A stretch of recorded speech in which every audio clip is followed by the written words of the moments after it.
We do quite a few special things though for home video.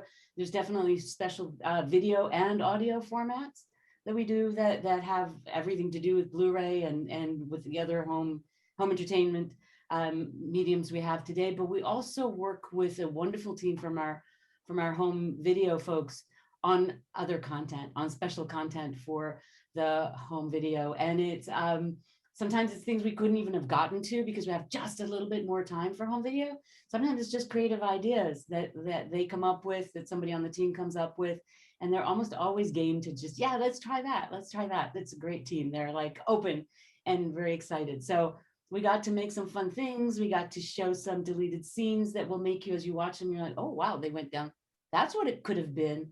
So it just gives you a little window into our world. Sometimes I say, why they didn't keep this in the movie? It's wonderful. Yeah, it's hard, but in the movie you have to do that because it's all what belongs in the story. And then at some point the character and everything starts to tell you. So you have to listen. Yeah, and for Adele, when you write a script, you hope that all the words ends up on screen. But we just said that it's not always the case. On this occasion, did you have the possibility to insert in some extra content, some scenes or maybe some dialogues that were cut from the editing? For the extras, I don't know if any of the extra bits we had were in there. Personally, for me, it's wonderful to be able to bring the audience into the Disney creative process, because I came from live action. This was my first animated feature experience, and seeing the love and the work and the craft that goes in from just the starting sketch and then putting voices and having them come to life, and seeing all the magic that the visual artists bring to it. And all this work goes into one sequence, and that sequence may never be seen by anybody ever again. Even though it was beautiful and made us laugh or made us cry, if it didn't belong in the movie, it doesn't end up there. So it's wonderful that it gets to live on somehow in the extras, and for people to be able to get a glimpse of the process.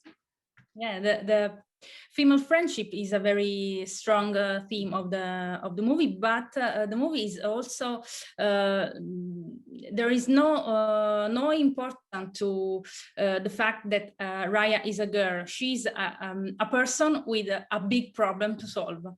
I want to say that I'm so glad you caught that, because that's exactly was a big part of the intention. And I think I was lucky enough to work on Moana as well, and I think it's an intention that we get to grow and play with as filmmakers, of just stories of characters. We have a character who was flawed, who has problems, who has layers. She isn't kind of born perfect.